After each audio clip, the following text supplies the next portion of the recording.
Termologia.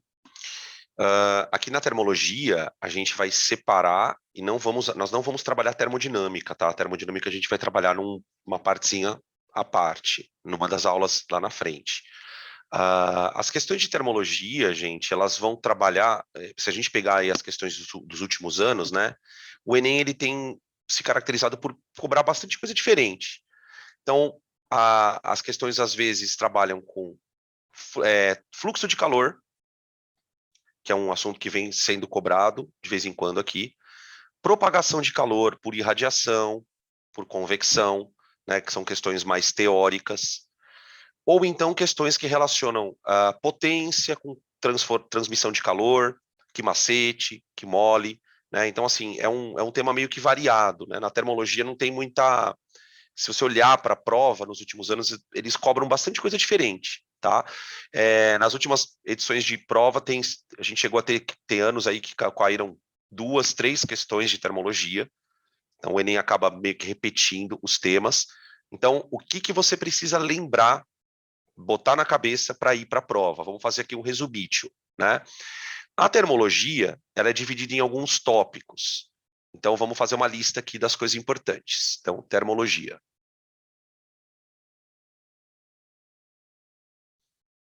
Né? A termologia ela começa com a distinção de calor e temperatura.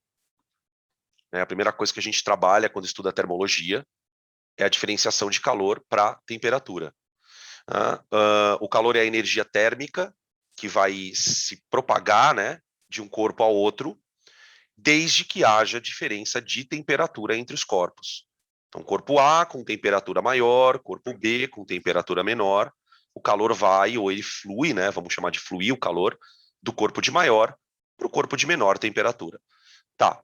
Aí a gente entra na termometria, que é um assunto que nem lembro quando foi que caiu no Enem, tá? Termometria. A termometria, gente, ela fala basicamente das escalas termométricas. Escalas termométricas. Peraí. Deixa eu levantar a janelinha aqui. Termométricas. A gente trabalha com conversão de escalas, né? Então, lembrar aqui da escala Celsius, da escala Fahrenheit,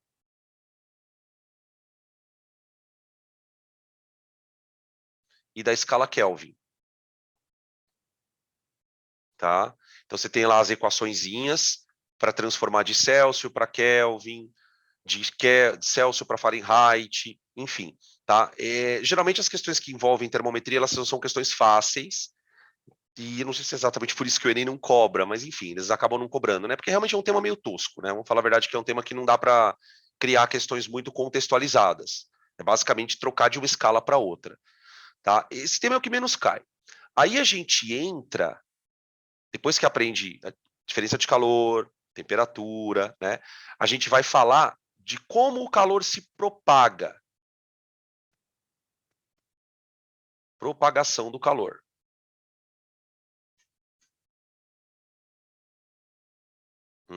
Aqui eu diria para vocês que tem uma grande chance de aparecer questão de propagação de calor. Tá? Como é que o calor se propaga entre dois ambientes? Né? Ele pode se propagar por condução, que ocorre tipicamente em sólidos. Sólidos. Né? Então, por exemplo, quando você encosta uma colher no fogo, você está pegando numa extremidade da colher e a outra extremidade está na fonte de calor. O calor flui pela colher. Né? E aí a gente define aqui o que a gente chama de fluxo de calor.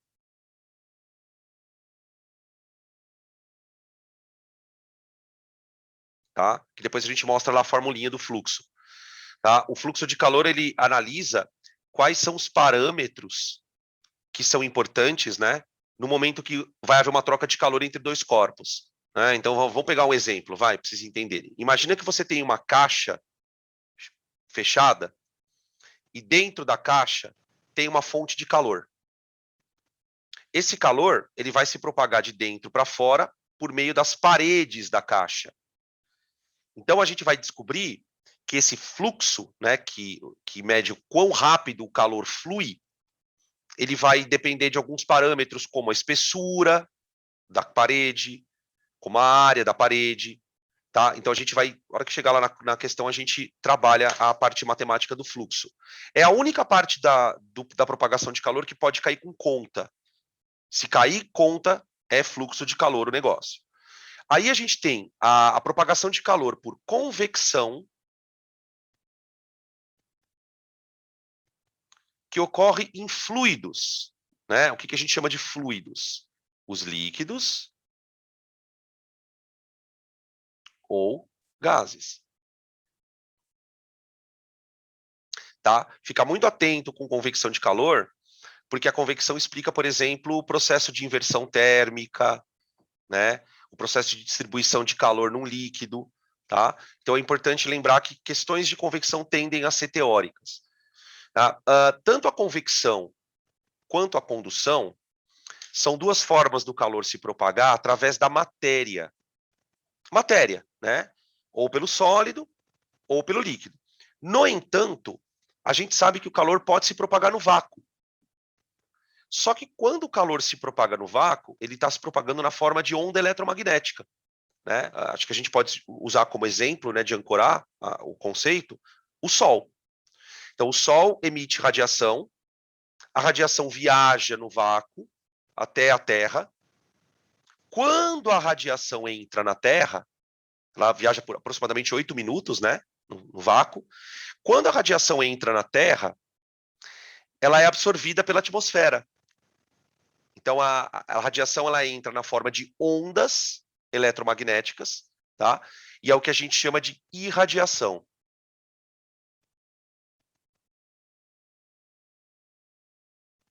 Tá? O calor da irradiação, ele é emitido numa onda, né, que tem a faixa de frequência do infravermelho. Tipicamente infravermelho. É onda de calor. Né? Tem uma questão muito famosa, né, que é super antiga, todo mundo já deve ter visto essa questão alguma vez na vida, né? Por que que quando você vai assar carne no forno, você põe papel alumínio na carne? O papel alumínio, ele impede a saída do calor, porque ele tem uma superfície espelhada. E o espelho reflete ondas, né? Então o calor, ele pode ser refletido por espelhos, por exemplo, tá? Por quê? Porque essa parte ondulatória do calor, ela vai funcionar como uma onda qualquer. Então, ficar atentos a isso, tá? Irradiação, que ocorre no vácuo, que é o único caso que ocorre no vácuo, e os outros dois que ocorrem em meios materiais, tá? Aí a gente entra num tópico que, em particular, o Enem não gosta muito. Já caiu uma vez ou outra, mas é muito raro, que é o efeito do calor nos corpos. Quando um corpo recebe calor, ou quando um corpo perde calor, além dele variar a temperatura, que a gente vai discutir daqui a pouquinho, ele pode variar as suas dimensões. Dimensões. Ou seja, nós estamos falando aqui da dilatação térmica. Dilatação térmica. Aqui a coisa é meio tensa, né? Porque você tem 3 tipos de dilatação: linear, superficial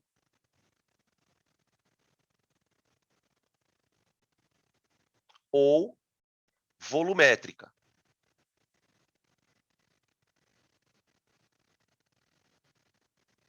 Para cada uma delas tem uma fórmula, né? Para linear, L igual, aliás, delta L, perdão, é igual a L0 vezes alfa vezes delta teta, né? Delta L seria o comprimento que foi dilatado do corpo. Tá? A gente usa dilatação linear para objetos como, por exemplo, uma caneta. Tá? Porque o que acontece, moçada? Todo objeto, ele tem 3 dimensões. Então, essa caneta, por exemplo, ela tem 3 dimensões. Ela tem um comprimento, certo? Ela tem uma altura, aqui, ó, e ela tem uma profundidade, certo? Quando o objeto é muito comprido, ele vai dilatar. Só que a dilatação mais significativa é na dimensão maior. Então, quando a gente trabalha com objetos como canetas, fios, trilho de trem, que é muito comum aparecer em exercício, você vai usar a dilatação linear, tá? Esse alfa é uma propriedade do composto, da substância que está dilatando, chamada coeficiente de dilatação. Se o corpo for, por exemplo, como o celular também tem 3 dimensões, concorda? O celular tem 3 dimensões. Entretanto, ele tem 2 dimensões muito maiores do que a outra. Então, ele tem um comprimento, ele tem uma altura, aqui, ó, uma altura, e ele tem uma profundidade, uma espessura. Tá? Como a espessura é muito menor do que as outras 2 dimensões, a gente usa a dilatação de superfície. A dilatação de superfície é igual a S0 vezes 2α, que é o coeficiente de dilatação superficial, ele é 2 vezes o linear, vezes Δθ. As fórmulas são bem parecidas, né? E a dilatação volumétrica. A dilatação volumétrica a gente usa, por exemplo, para calcular a dilatação de um corpo assim, ó, como um mouse, ó. Tá? Ele tem 3 dimensões, as 3 dimensões são relativamente grandes, então ele vai dilatar no volume. Ele vai dilatar, no volume. Então eu vou ter ΔV igual a V0 vezes o coeficiente da dilatação volumétrica é 3 vezes o linear, vezes Δθ. Tá? Essas expressões de dilatação, elas são para sólidos. Para dilatação de sólidos. Os líquidos, eles também dilatam. Só que para um líquido, a dilatação do líquido, ela é sempre volumétrica.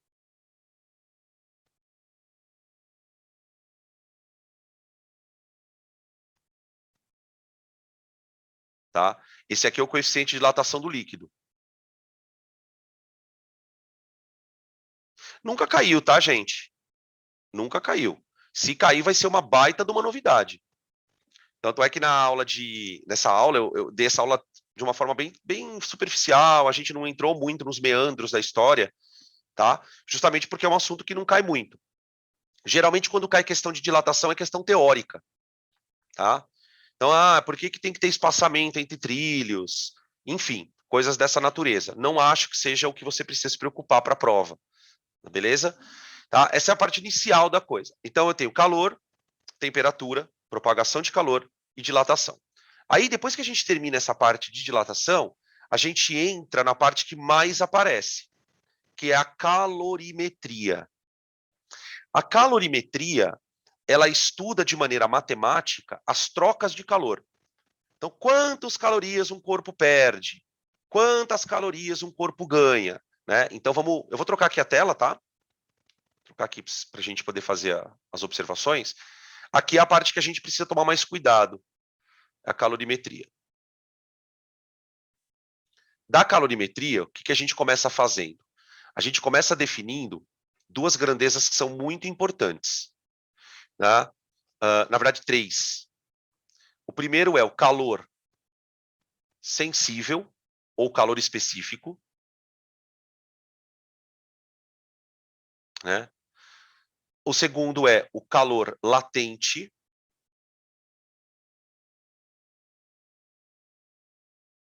E a terceira é a capacidade térmica. Capacidade térmica. O que essas grandezas têm em comum? Elas mostram para a gente qual é o comportamento térmico de um corpo. Comportamento térmico. Como assim, professor, comportamento térmico? Pensa assim, galera. Quando eu dou calor para um corpo, o que pode acontecer com ele? Tem 2 coisas que podem acontecer com o corpo quando ele ganha calor. Ou ele muda a temperatura, ou ele muda de estado. Tudo vai depender de qual a temperatura que ele está no início. Né? Então, por exemplo, se você pegar água e começar a dar calor, dá calor, dá calor. No começo, ela vai variar a temperatura. Quando ela chegar na temperatura de ebulição, ela vai mudar de estado.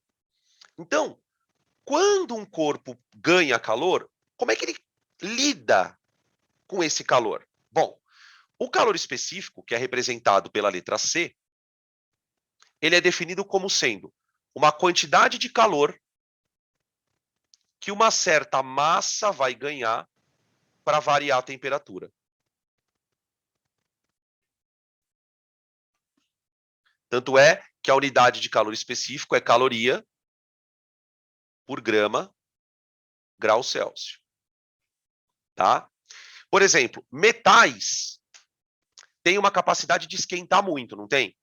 Metal tem capacidade de esquentar muito, certo? Ou seja, com pouco calor, ele varia bastante a temperatura. Então, o calor específico é como se fosse, como é que eu posso dizer? Uma resistência térmica. Quer dizer, se um corpo recebe pouco calor e mesmo assim ele varia bastante a temperatura, ele tem pouca resistência térmica. Né? A gente pode citar como exemplo os metais. Né? Agora, você tem materiais que você dá calor, e ele não esquenta tanto. A água é um bom exemplo disso. Né? A água é uma substância que, dentre as que a gente conhece na natureza, ela tem um calor específico altíssimo. Tá? Então, muitas vezes o exercício ele vai te jogar com questões teóricas em relação a isso. Né? Ele pode te dar, por exemplo, uma curva assim, ó. Imagina que você tenha uma curva de calor em função da temperatura. Aí imagina que, por exemplo, o cara chega para você e fala assim: olha, eu tenho um corpo A de massa M e tenho um corpo B de massa também M. Duas massas iguais. E aí eu vou mostrar aqui o que acontece com a temperatura de cada um quando ele ganha calor. Vou chamar de B e chamar de A. Aqui, opa, peraí. Aqui. Só para a gente ilustrar. Ó, os corpos têm a mesma massa. Tudo bem? Aí o cara vai te perguntar, olha, qual dos corpos tem maior calor específico? É o A ou é o B? Então, o que você vai analisar? Você vai pensar o seguinte. Você vai pegar uma mesma quantidade de calor para os dois corpos e perceber que para o corpo A, essa quantidade de calor Q fez ele variar um pouquinho a temperatura. Ó. Enquanto que o corpo B, com a mesma quantidade de calor, variou mais a temperatura. Então, isso aqui seria a variação de temperatura do A,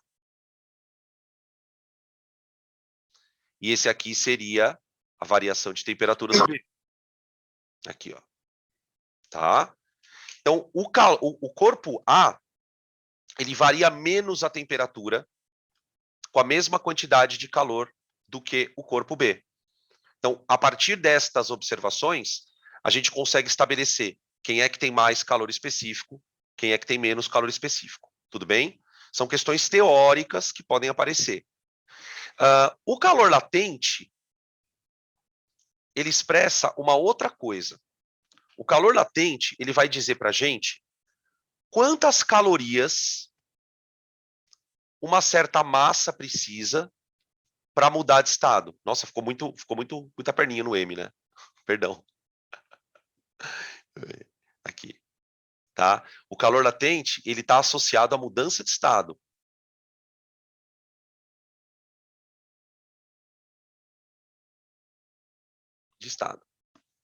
Beleza? Então, por exemplo, para a água você tem o calor latente de fusão, o calor latente de ebulição, o calor latente de congelamento, o calor latente de condensação. Toda vez que uma substância vai mudar de estado, eu vou medir quanto de calor cada grama precisa. Por exemplo, vamos pegar o caso da água. Para a água,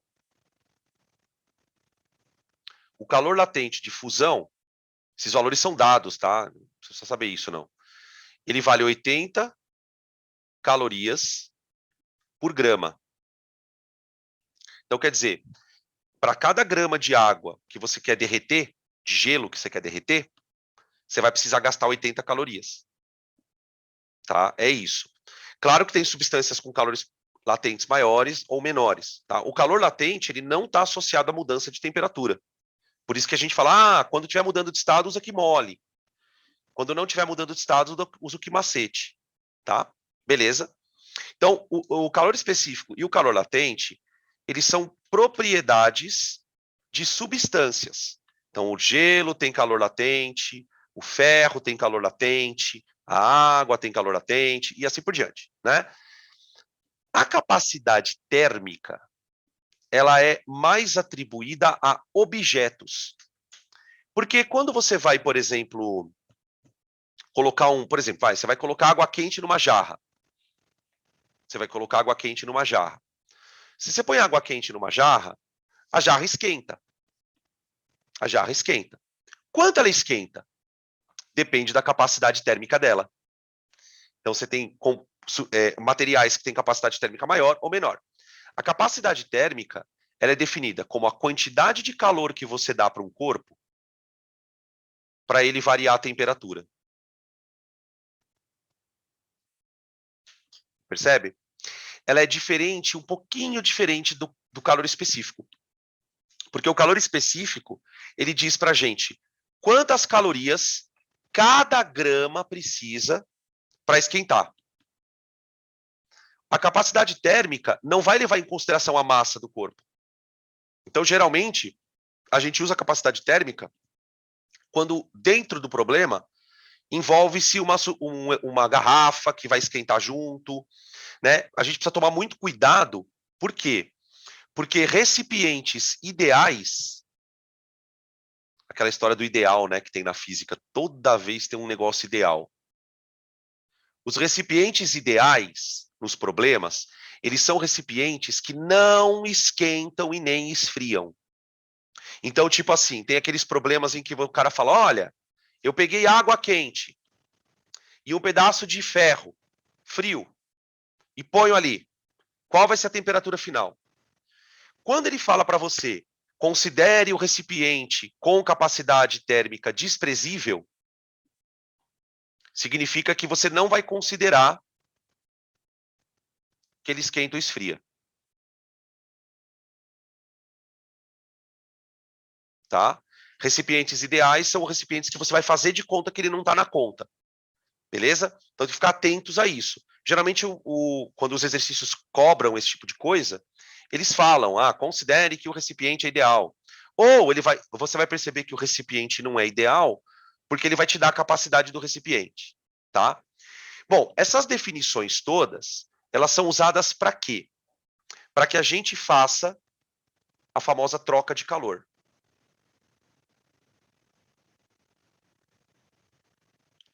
Na troca de calor, o que você tem? Você tem um corpo A, tá bom? Considera que esse corpo A ele está numa temperatura TA, tá? Um corpo B que está numa temperatura TB. E vamos considerar, para efeito de resumo, que a temperatura do A é maior que a do B. Tá bom? Então, o corpo A seria o corpo quente, vamos chamar dessa forma, o corpo quente. E o corpo B vai ser o corpo frio. Tá, como o calor ele flui sempre do corpo mais quente para o corpo mais frio, a gente vai ter o calor fluindo. Então, para o corpo A, o calor é doado. É doado. Portanto, ele vai assumir valor positivo. Aliás, positivo não, negativo, perdão. Calor perdido é negativo. Né? O calor sai do corpo. O calor sai do corpo. Tá? E para o corpo B, é um calor recebido.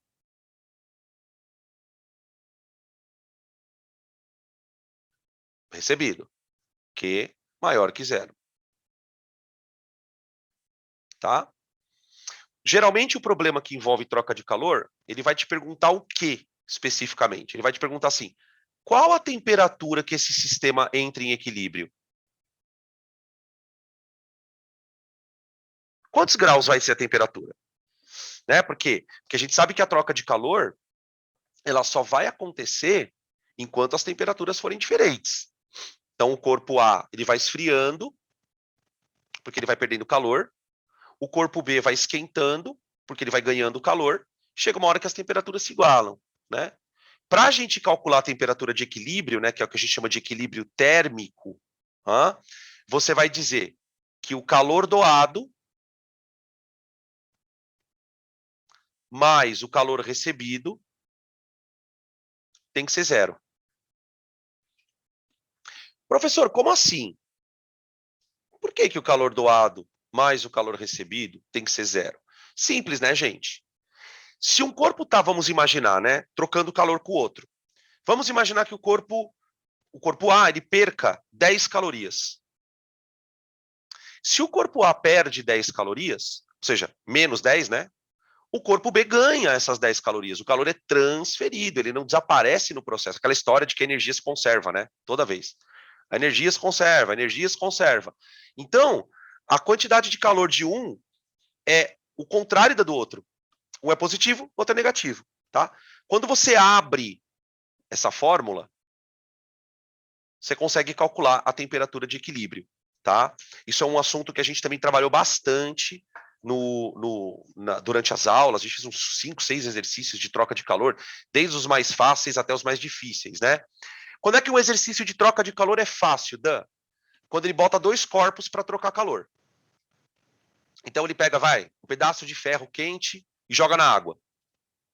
Só que às vezes o cara tá de ovo virado, e ele monta uma questão que ele pega um corpo, joga na água, depois joga mais água em cima, então ele vai aumentando o número de corpos. Então aí o problema acaba ficando um pouquinho mais trabalhoso. Não é do feitio do Enem fazer isso, tá? Aliás, no Enem nem cai muito troca de calor. Como eu falei para vocês, o que cai muito é propagação de calor, questões mais teóricas, tá? Beleza? Outra coisa importante nessa questão da troca de calor é que às vezes, por exemplo, o corpo B, né, ele está recebendo calor. Às vezes o corpo B recebe tanto calor que ele pode mudar de estado no meio do caminho. Então, muitas vezes, o corpo que recebe o calor, ele vai ter um quimacete para ele, primeiro, depois vai ter um quimole. Isso vai variar de caso para caso, tá? Lá na aula que a gente deu no curso, a gente montou um monte de situações. O corpo recebe tanto calor que ele esquenta e depois ferve. Às vezes, o corpo que está dando calor, ele dá tanto calor que ele congela. Por exemplo, imagina que você tem uma situação assim, ó. Tenta imaginar. Você tem 1 quilograma de água a 1 grau Celsius, tá? E aí você tem, sei lá, 400 gramas de gelo não, de gelo, a menos 10 graus Celsius. Numa situação como essa, você tem 1 quilo de água a 1 grau e 400 gramas de gelo a menos 10, a gente sabe, por exemplo, que o calor vai partir da água para o gelo. Tá? Só que dependendo das quantidades de massa aqui que nós temos, pode acontecer dessa água ir perdendo calor e até congelar. Então seriam exercícios mais complicados. No geral, o que você pode esperar? Um corpo quente, um corpo frio, um perde, outro ganha, balanço energético e faz a conta, tá? É um processo mecânico de fazer. Não tem muita dificuldade teórica. O problema são as contas que são chatas, tá? Agora, se eu dissesse para vocês o que eu acho que vai cair, eu acho que, além da questão da propagação tal, pode cair potência. Potência também é um assunto que entra na termologia, tá? Então, tira print aqui que eu quero fazer um outro slide, um outro resumo para vocês. do que pode cair de potência. Vamos lá. Ai, peraí. Deixa eu trocar aqui. Achei que ia dar 2 slides, mas não deu. Oxi. Aqui. Pronto. Potência.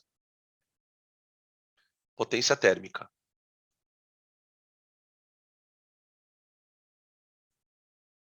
Tem um tipo de situação que é bem conhecida em relação a exercícios. Por exemplo, você tem aqui um recipiente com água.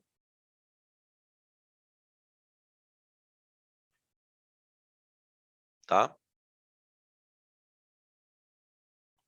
E aí esse recipiente é colocado em cima de uma resistência elétrica,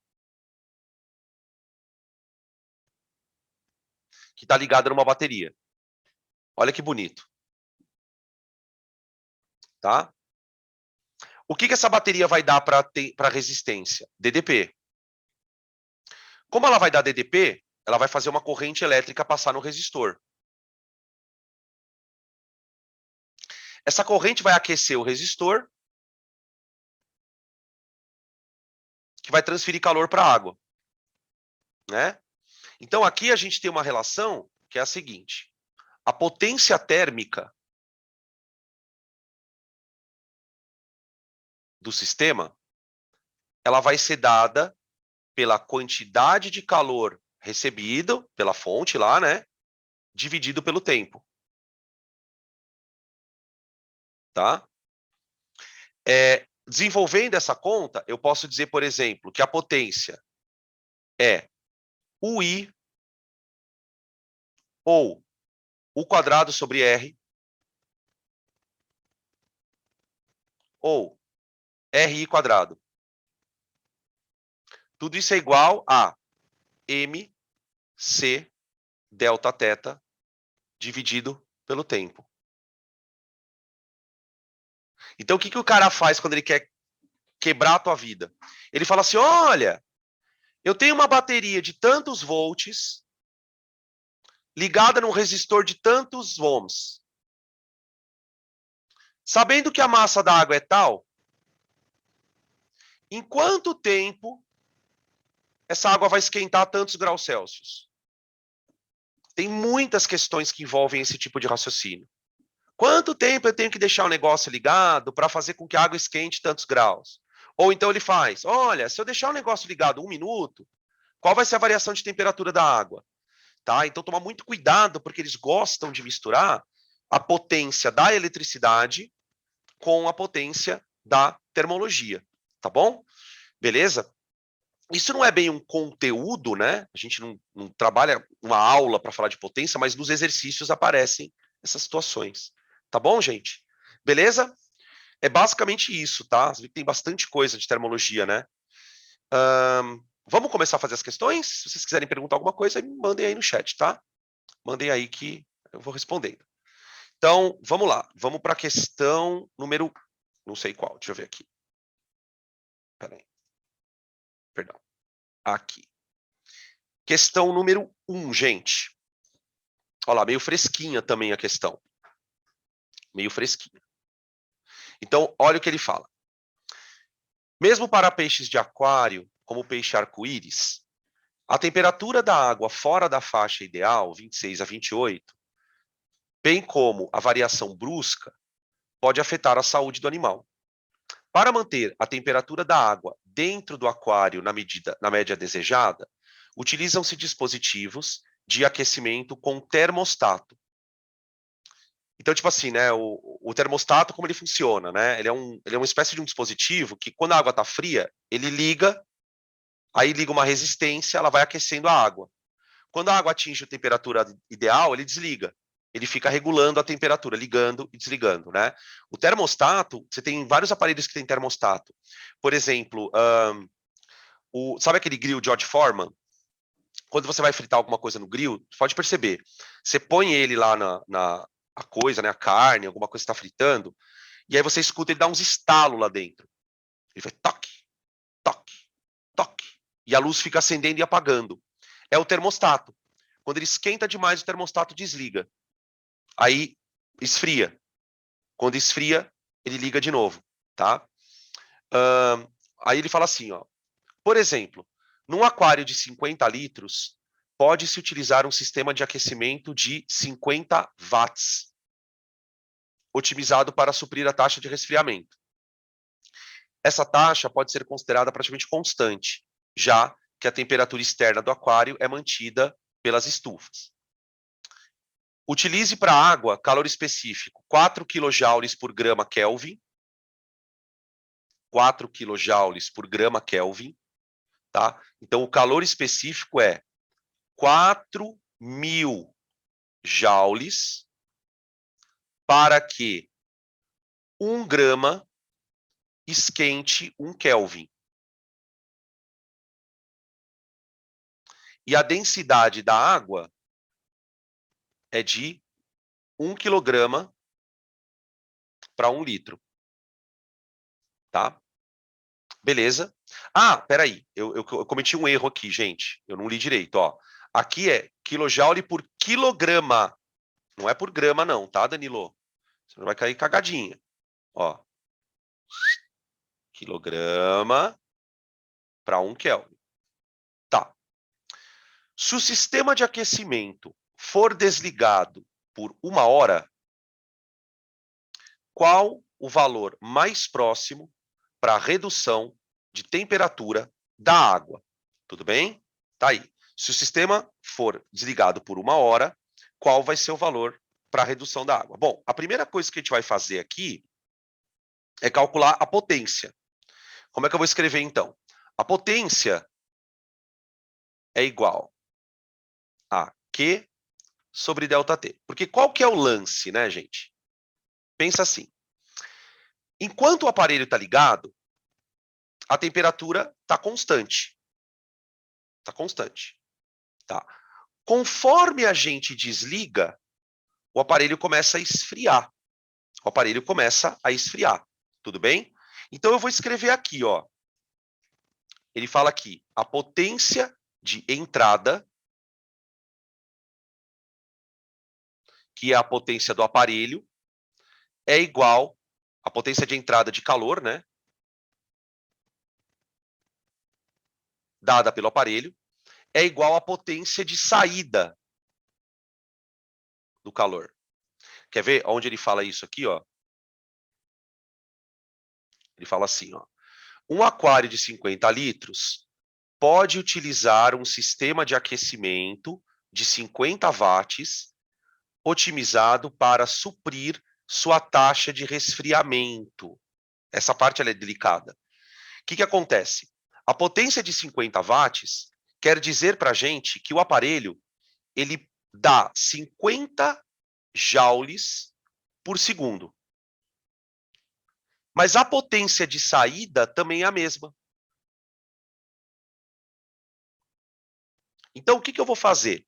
Eu vou considerar que a potência de saída ela vai fazer com que o corpo perca calor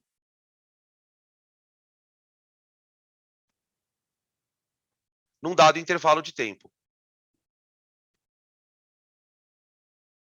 Né? Porque uma coisa que de repente pode confundir vocês nessa questão, que é bem foda, é o seguinte: o cara tá falando que durante o texto todo, né, que você tá usando o calor para esquentar a água. Aí ele pergunta: se o aquecimento for desligado, qual vai ser o valor de temperatura que vai abaixar? Então você tinha que fazer essa conexão. A potência de entrada tem que ser igual à potência de saída. Tudo bem? Beleza? Bom, agora eu vou substituir. Bom, a potência de saída é 50. Isso é igual a... Peraí, vamos abrir a fórmula primeiro, vai. Acho que fica melhor. Então, a potência de saída... Peraí, deixa eu colocar para aqui. Saída é igual a massa vezes calor específico vezes variação de temperatura dividido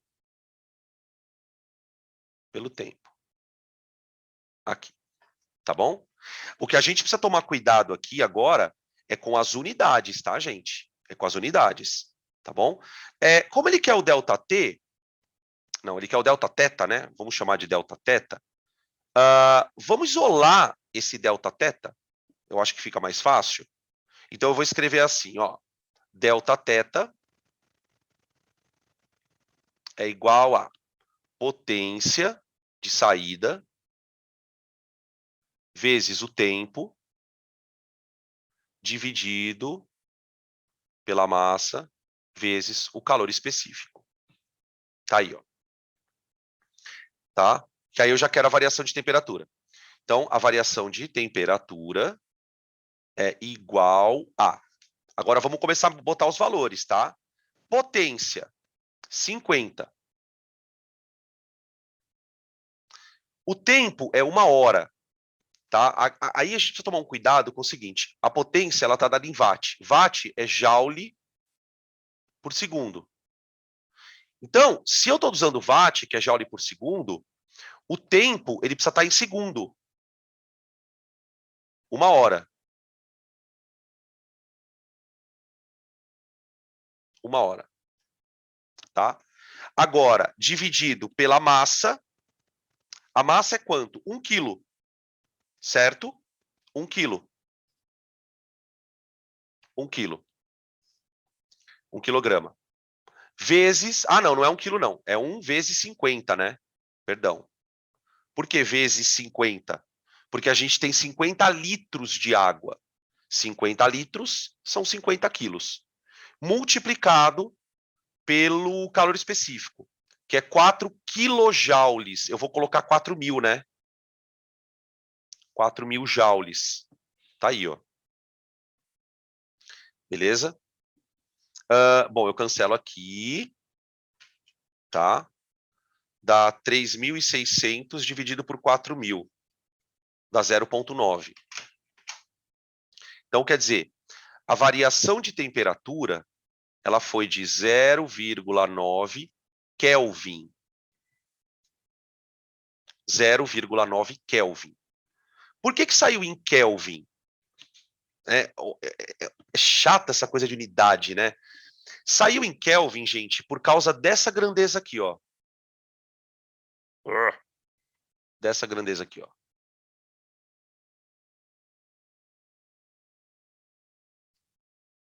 Tá? Então, vamos lá. 0,9 Kelvin é uma variação de temperatura. É uma variação de temperatura. Agora, vocês lembram que no termômetro Celsius-Kelvin, deixa eu mostrar para vocês um desenho aqui rápido, ó. Termômetro em Kelvin. Quais são os pontos fixos do Kelvin? 273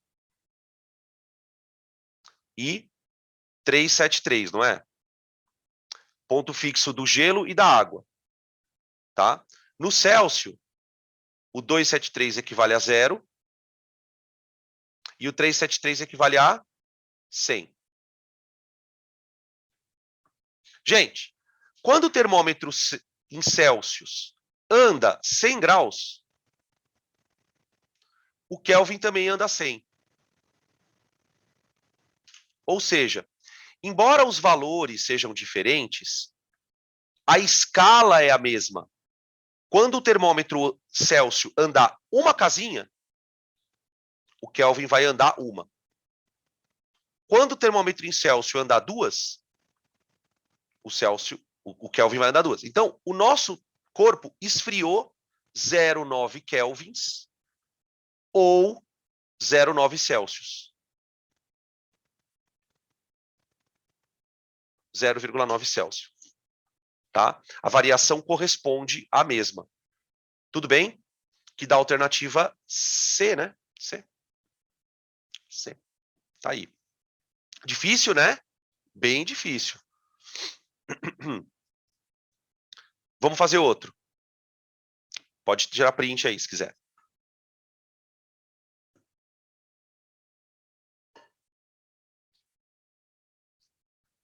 Questão número 3. Dá uma olhada aí. Na questão número 3, ele diz o seguinte. Em uma aula experimental de calorimetria, uma professora queimou 2,5 gramas de castanha de caju crua para aquecer 350 gramas de água em um recipiente apropriado para diminuir as perdas de calor. Perdão. Com base na leitura da tabela nutricional a seguir e da medida de temperatura da água, após a queima total do combustível, ela concluiu que 50% da energia disponível foi aproveitada. Então, ele queimou a castanha liberou o calor e metade do calor foi aproveitado para esquentar a água. O calor específico da água. Ó, veja que nesse exercício, ele já deu o calor específico em outra unidade. Ele não deu em joule por Kelvin. Ele deu caloria por Celsius. Tá? Sua temperatura inicial era 20. Aí ele coloca aqui na tabela, quantidade por porção, 10 gramas, 2 castanhas, valor energético, carboidrato, proteína, gordura. Qual a temperatura da água medida no final do experimento? Então, o que a gente vai tentar fazer nessa questão? Primeiro, vamos descobrir quanto que essa coisa liberou de calor. Primeira coisa, né? Como é que a gente faz isso? Então, vou escrever aqui, ó. Cálculo do valor do calor liberado. Liberado. Bom, o que a gente sabe da tabela? Que 10 gramas de castanha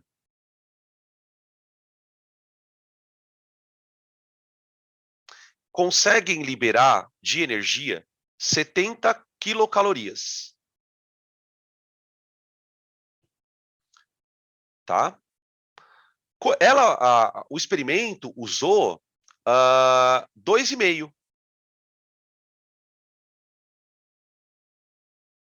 Isso vai me dar uma quantidade de calor Q. Tá bom?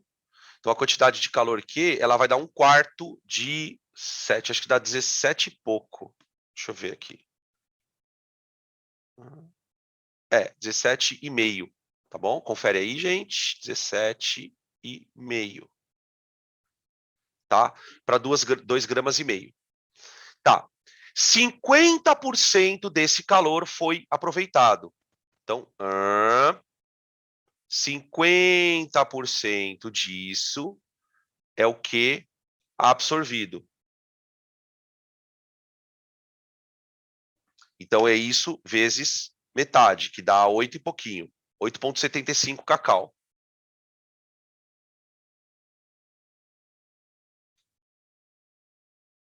Pronto. Tudo questão demorada, né? Eu fico fazendo a questão assim, eu fico pensando, falo, puta, meu, olha que questão demorada. Bom, enfim. Esse calor, ele vai ser usado para esquentar a água.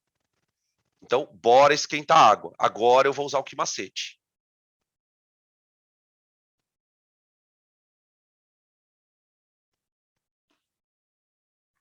Tá, vamos lá. Vamos colocar em caloria, né? Então, 8,75 cacau fica 8.750 calorias. 8.750 calorias. Isso é igual à massa da água que esquentou, deixa eu ver, que foi 350, Ave Maria, vezes o calor específico da água, que é 1, vezes.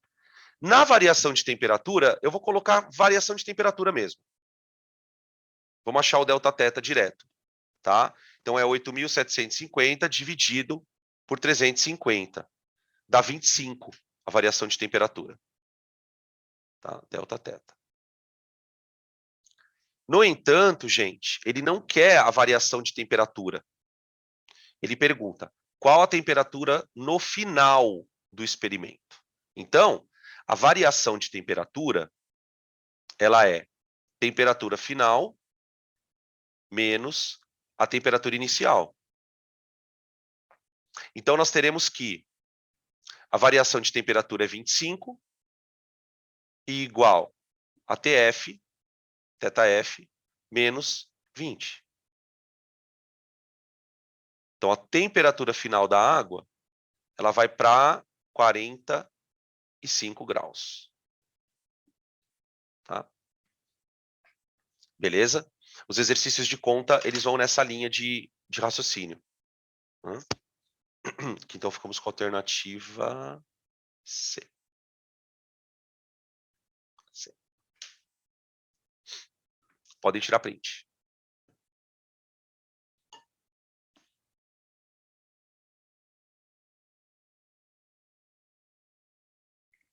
Próximo.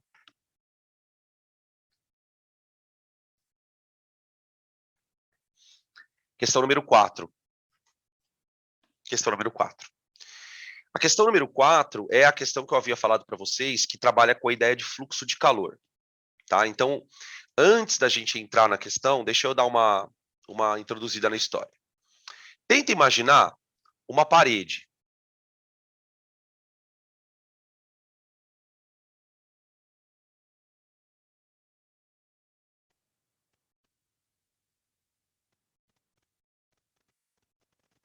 Tá? Essa parede, ela separa o meio interno com uma temperatura θA do meio externo com uma temperatura θB. Tá? Vamos supor que θA seja maior que θB. Ok? Se o θA é maior que o θB, o calor ele vai atravessar a parede.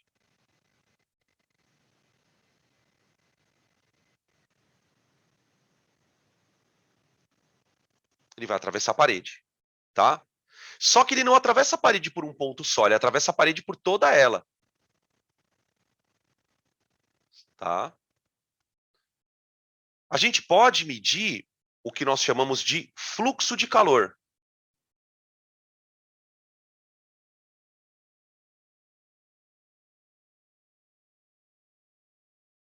Como é que a gente mede o fluxo de calor? O fluxo de calor, que a gente usa a letra φ, por definição, é a quantidade de calor trocado num dado intervalo de tempo.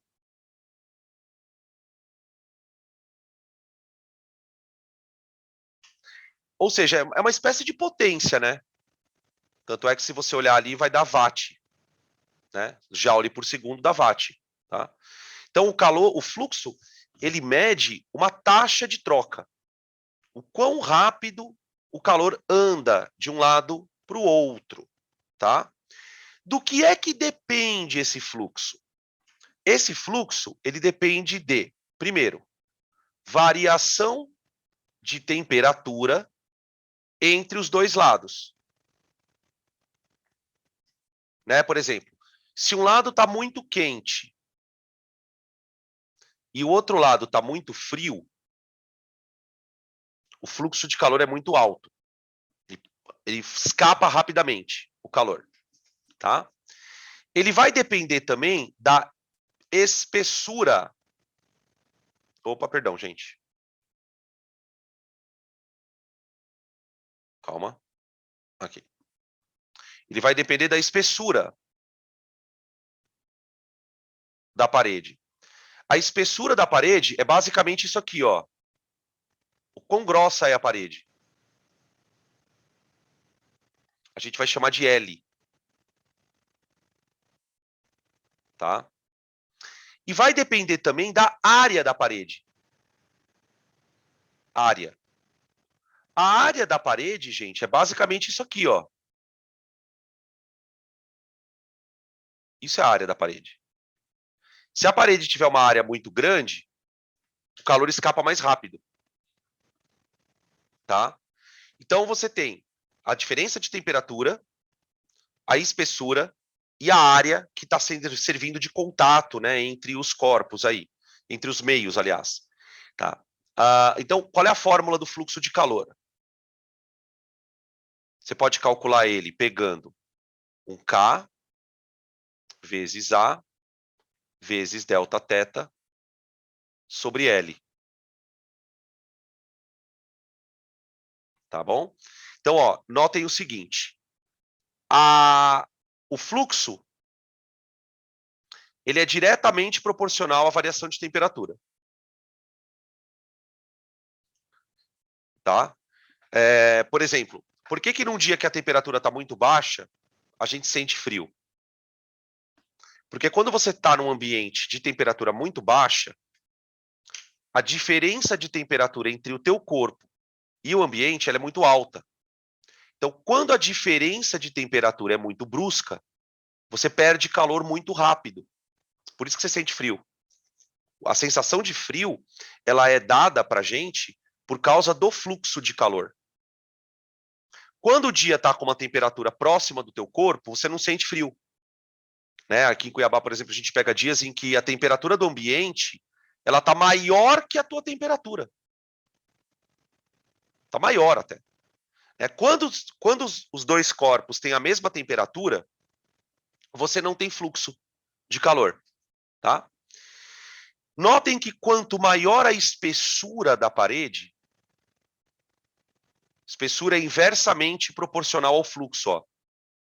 Então, para uma espessura muito grande, se a parede for muito grossa, o calor demora mais para passar. Tá? E esse K é o que eu chamo de coeficiente de condutividade.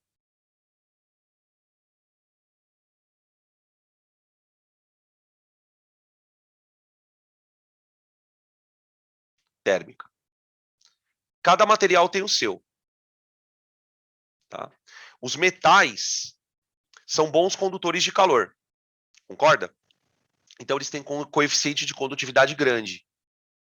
Materiais que são isolantes, tipo a madeira, por exemplo, tá? São materiais que dificilmente perdem calor ou ganham calor, né? Tem essa dificuldade de trocar calor, eles têm um coeficiente mais baixo.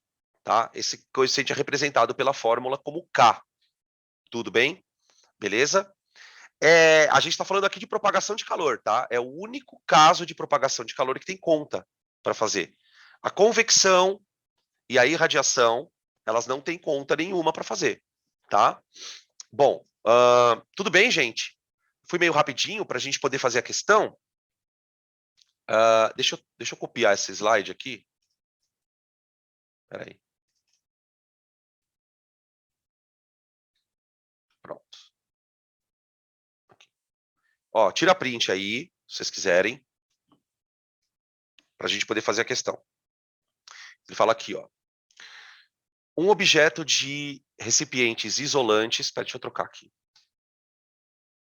Um objeto de recipientes isolantes térmicos minimiza. Aliás, o objetivo de recipientes isolantes térmicos é minimizar as trocas de calor com o ambiente externo. Essa troca de calor é proporcional à condutividade térmica e à área interna dos recipientes, bem como a diferença de temperatura, além de ser inversamente proporcional à espessura. Ou seja, ele deu a fórmula. Percebem que ele deu a fórmula? Ele acabou de te dar a fórmula. Ele está dizendo que o fluxo ele é diretamente proporcional ao K, diretamente proporcional à área, diretamente proporcional à diferença de temperatura e inversamente proporcional à espessura. Tá bom. A fim de avaliar a qualidade de dois recipientes, área 40, 40, 40 e P 60, 40, 40, de faces de mesma espessura, um estudante compara suas condutividades térmicas. Para isso, suspende dentro de cada recipiente 2 blocos idênticos de gelo, de modo que as suas superfícies estejam em contato apenas com o ar. Após um intervalo de tempo, ele abre os recipientes enquanto ainda contém um pouco de gelo e verifica que a massa de gelo que se fundiu no recipiente A, aliás, que a massa de gelo que se fundiu no recipiente B é o dobro da massa de gelo que fundiu no recipiente A. Então é mais ou menos assim. No recipiente A,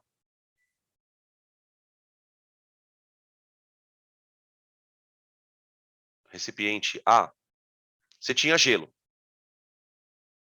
No recipiente A, você tinha gelo. Ele fala que a massa, e no recipiente B também.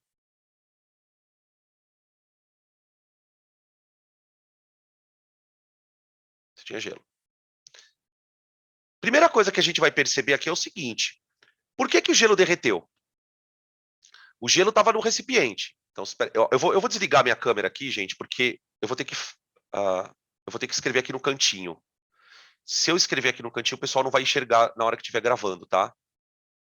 Daqui a pouco eu volto minha imagem aqui. Então, ó, isso aqui é o recipiente, tá? Só que imagina que o recipiente, ele é uma caixa. Ele é uma caixa. O gelo está aqui dentro. Se o gelo derreteu, é porque o calor entrou no recipiente.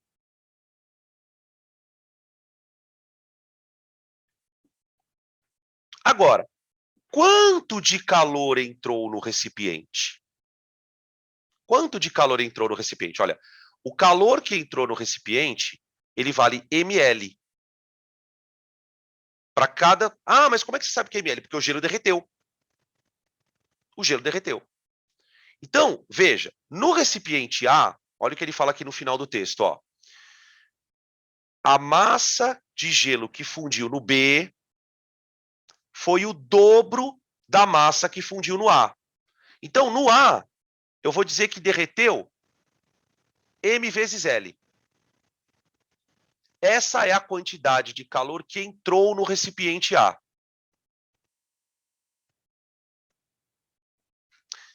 No recipiente B, a quantidade de gelo que derreteu foi o dobro.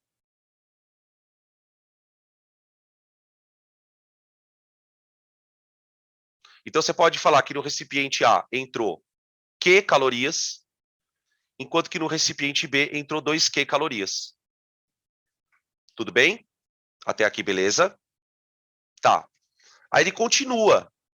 Ele quer saber qual a razão, ó, de QA para QB. KA para KB. É basicamente isso, tá? Então, bom, eu sei que o K está relacionado ao fluxo. Então, eu vou pensar o seguinte, ó. Como é que eu calcularia o fluxo de calor que entrou no recipiente A? O fluxo de calor que entrou no recipiente A foi um certo calor dividido por um intervalo de tempo. Tudo bem? Tá aí. O fluxo de calor que entrou no recipiente B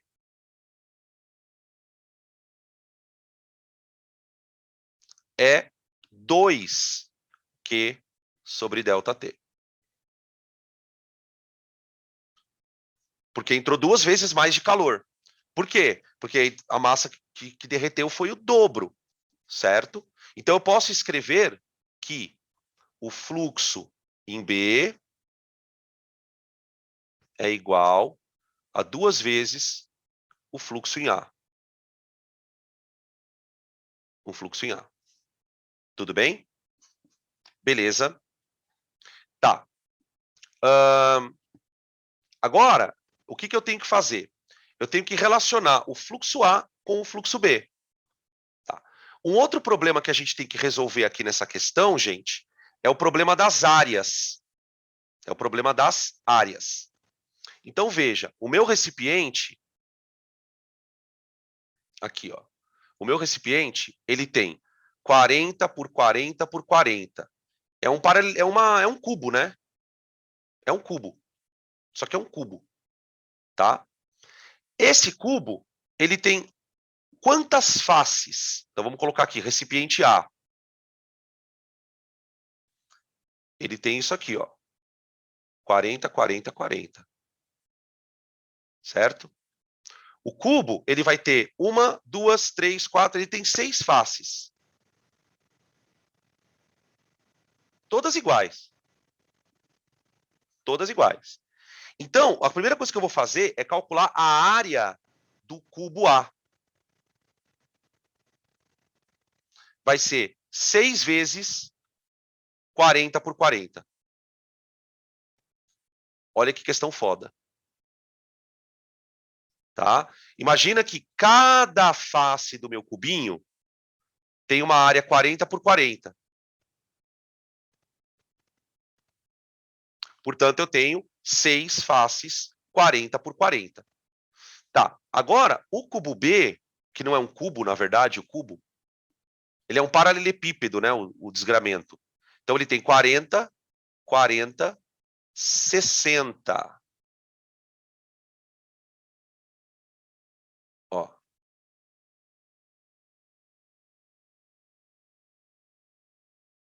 Fazer um paralelepípedo aqui.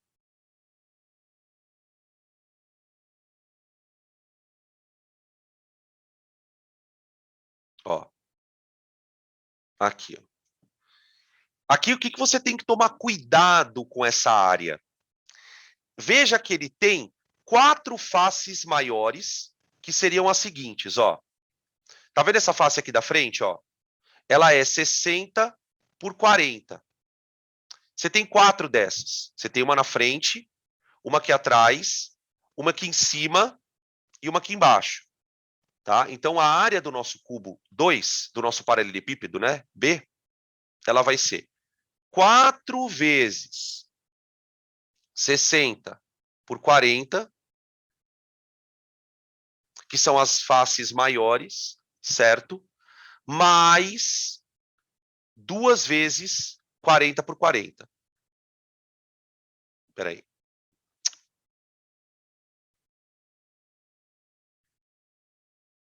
Detalhe, né? Você tem que fazer isso em 3 minutos. 3 minutos. Então, você tem 4 faces, 60, 40, mais 2 faces, 40, 40. Tá? Por que eu tenho que fazer tudo isso, gente? Por um motivo muito simples. Para eu achar a razão entre os Ks, eu vou dividir fluxo 1 por fluxo 2. Eu vou dividir. Tá? Deixa eu fazer uma cópia aqui desse slide, porque vocês já viram que eu vou precisar de outra folha, né? Espera aí. Aqui. Então tá aqui, ó. Então, ó, só para a gente recapitular. O que eu descobri? Eu descobri que um fluxo é o dobro do outro. Isso foi a primeira coisa que eu descobri. Calculei as áreas dos caras. E, na verdade, eu vou ter que fazer a conta, né? Vamos ter que fazer essa conta aqui primeiro, vai. Área do cubo A, 40 vezes 40 vezes 6. Dá 9.600. Vai conferindo essa conta aí, por favor, tá? Ó, a área do cubo A dá 9.600. Tá? A área do cubo B vai dar 4 vezes 2.400, né? 6 vezes 4, 24, dá 2.400, mais 2 vezes 1.600. Dá 12.800. Que maldição. Tá? Tudo isso está em centímetro quadrado, né? Tanto aqui como aqui. Tá? Deixa eu ligar aqui a câmera agora. Agora acho que eu posso aparecer aqui já. Tá aqui. Tudo bem? Medonho, né? Medonho. Agora que eu fiz tudo isso, eu vou relacionar os fluxos. Eu vou escrever assim, ó. Vou trocar aqui o slide, tá? Tira print. Tira print.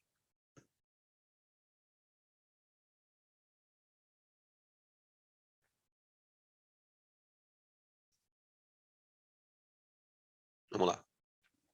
Eu vou fazer assim, ó. Fluxo de A dividido pelo fluxo de B. Isso é igual a KA vezes a área do A vezes variação de temperatura dividido por LA, tudo bem? Dividido por KB vezes a área de B vezes variação de temperatura sobre L. Notem que as variações de temperatura são as mesmas e ele fala no texto que as espessuras das paredes também são as mesmas. Tá. Outra coisa que eu sei é que este fluxo aqui, ó, é o dobro do de cima. Volta aqui no slide, ó. Olha lá. O fluxo B, ele vale 2 vezes o fluxo do A. Ele vale 2 vezes o fluxo do A. Então, eu vou para lá de novo. Ó. Fluxo A dividido por 2 fluxo A é igual a KA vezes a área do A, que eu já esqueci, 9.600, mano do céu, dividido por KB vezes 12.800. 12.800. Tá aqui, ó. Tudo bem? Beleza. Ah, não, peraí. Não, deixa eu ver se tá certo. Não, tá certo, né? Não fiz nenhuma cagadinha. Tá, é isso. Tá aqui. Então, ó, cancela o fluxo A com o fluxo A. Então fica K sobre KB é igual a... Passa o 12.800 para cima.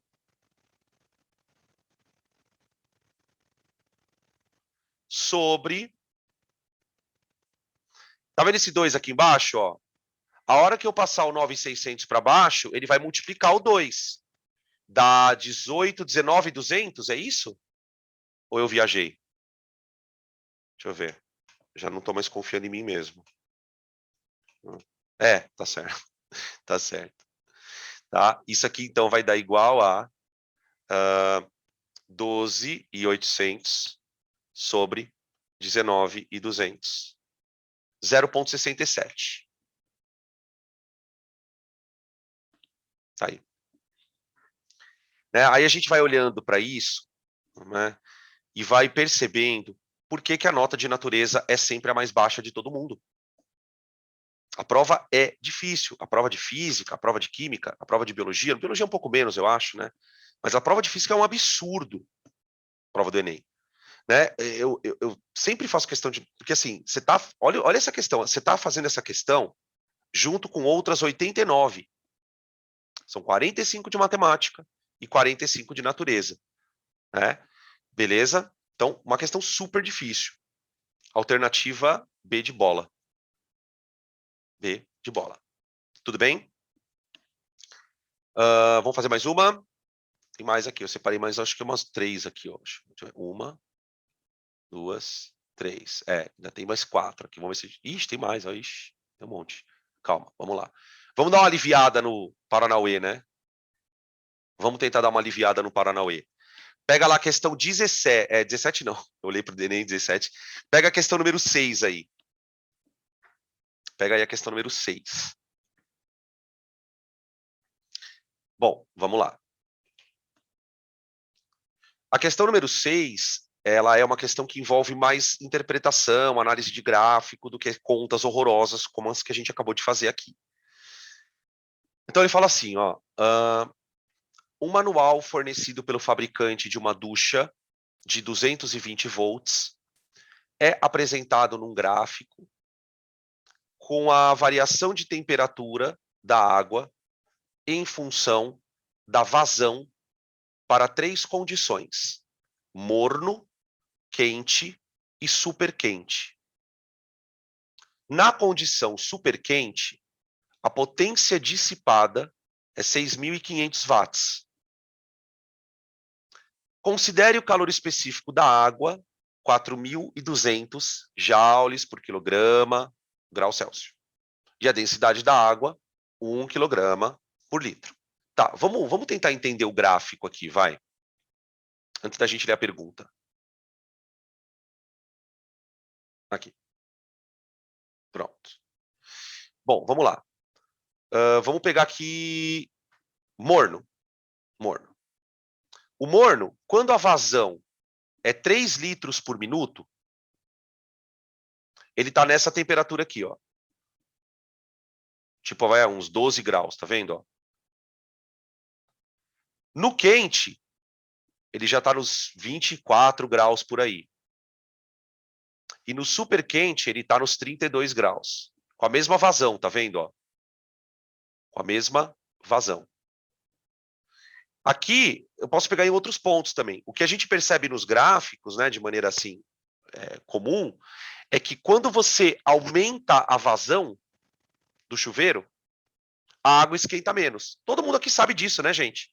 Quando você abre o chuveiro, por exemplo, e abre só um pouquinho, a temperatura da água fica maior. Porque está passando menos água ali, né? Se você aumenta a vazão, ou seja, você faz passar mais água no chuveiro, a água fica menos quente, tá? Beleza? Aqui. Então ele fala assim, então a potência no super quente, né? A super quente é 6.500. Peraí. Ai, droga. Aqui. A potência no super quente é 6.500, tá? Com base nas informações citadas ou dadas, a potência na condição morno corresponde a que fração da potência no super quente? É isso que ele quer saber. Tudo bem? Bom, eu vou pensar o seguinte. A potência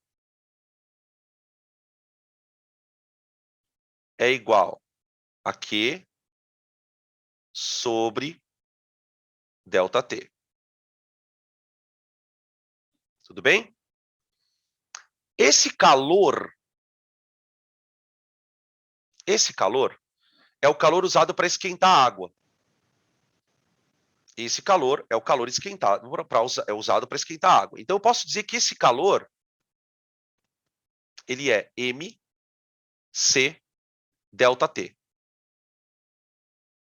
Tudo bem? Tá. Então, o que a gente tem que fazer para poder comparar as potências? Eu tenho que pegar no gráfico, ele quer que compare a potência do morno. Peraí, deixa eu colocar aqui em cima. Ele quer que eu compare a potência do morno dividido pelo super quente.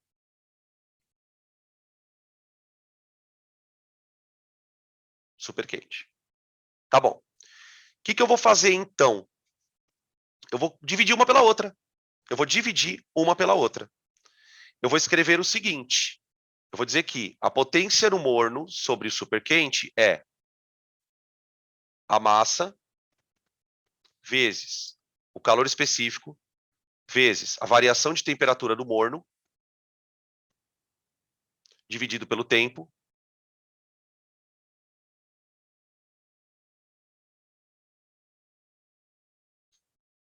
dividido pela potência no super quente, que é a massa vezes C vezes ΔT, delta θ, do super quente sobre o ΔT.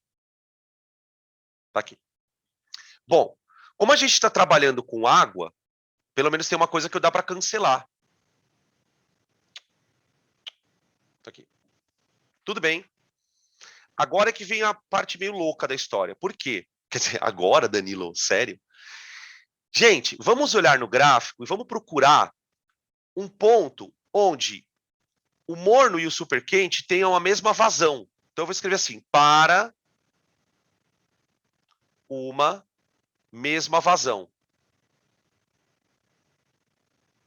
Ô, gente, O que é vazão? A vazão de um líquido é quanto sai do líquido por segundo. Se a gente considerar uma mesma vazão, eu posso cortar isso aqui, ó. A massa por tempo e a massa por tempo também. Desde que eu pegue uma mesma vazão no gráfico. Então, eu posso dizer que para uma mesma vazão, a potência do morno dividido pela potência do superquente é igual à variação de temperatura do morno pela variação de temperatura do superquente. Tá? Então vamos ver se a gente consegue pegar uma vazão que dê sei lá, uma coisa decente aqui. O morno é o de baixo, né? Onde que eu pego? Será que eu pego esse aqui, ó? Eu vou tentar pegar em 3 minutos aqui, ó. 3 litros por minuto. Eu acho que deve dar por 3 litros por minuto. Por 3 litros por minuto, o morno, ele tá numa temperatura de 12 graus, ó. 12 graus. Tá vendo? Para essa mesma vazão, o superquente, ele tá no 32. Então, a nossa conta, ela vai ficar 12 por 32. 4, 8, 12. Dá por 4, né? Dá por 4, é. Dá por 4. Vai dar 3 em cima e 8 vezes 4, 32, dá 8 embaixo. Deixa eu ver. Tem isso? Ah, tem. 3 oitavos.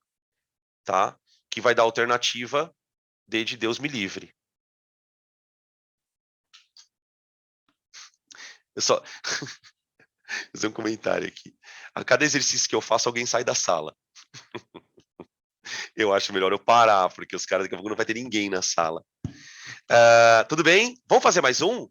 A gente tem alguns minutinhos aqui ainda, antes que vocês me deixem sozinho aqui.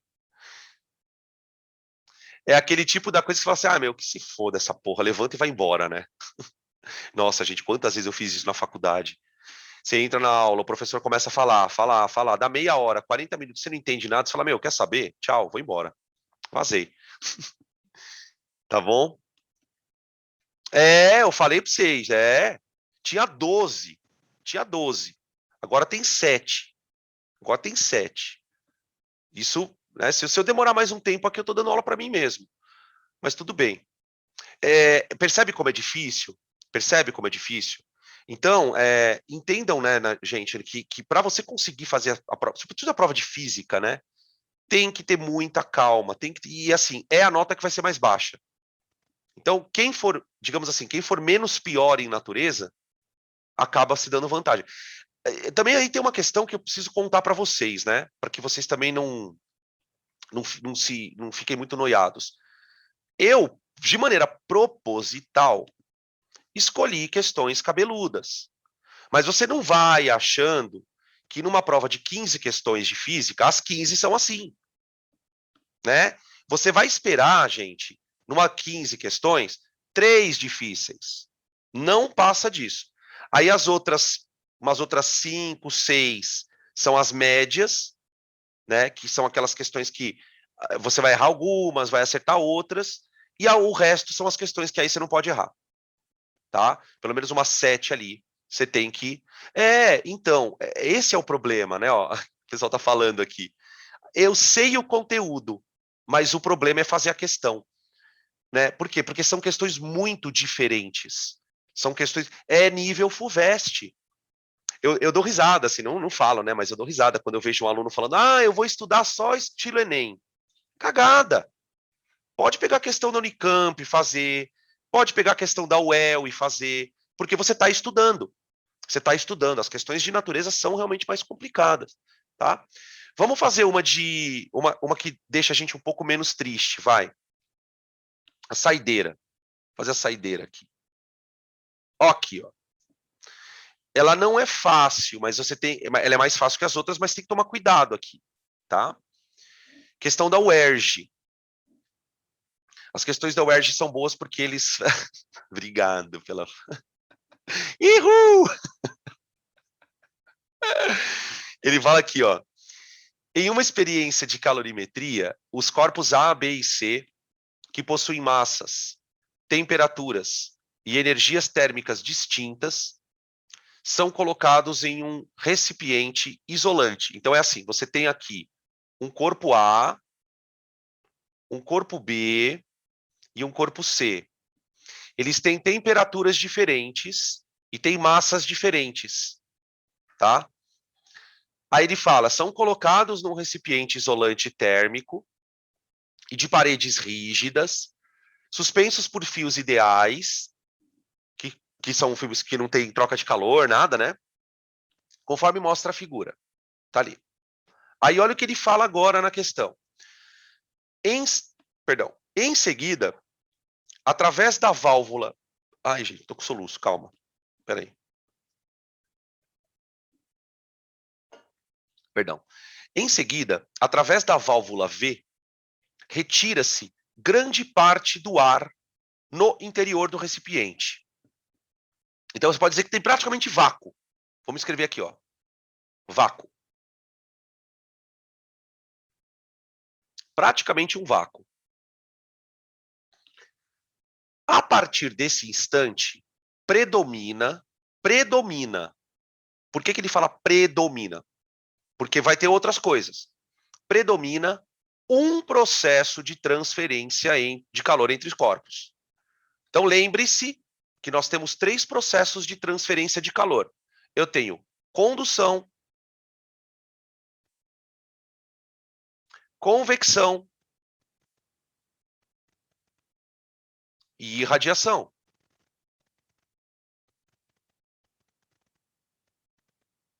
Tá? O referido processo de transferência de calor e a grandeza física em questão... ele fala, calma aí que eu não terminei de ler a questão. A partir desse instante, predomina o processo de transferência de calor entre os corpos, o que altera os valores de uma determinada grandeza. Então, você tem um processo de transferência de calor que altera alguma coisa desses corpos. Gente, o que vai alterar é a temperatura.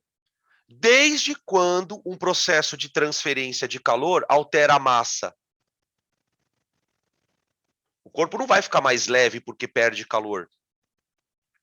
O corpo não vai ficar mais pesado porque perde calor ou ganha calor. Tá? Lá dentro, ele fez praticamente um vácuo. Então, como é praticamente um vácuo, não é vácuo absoluto, você vai ter convecção,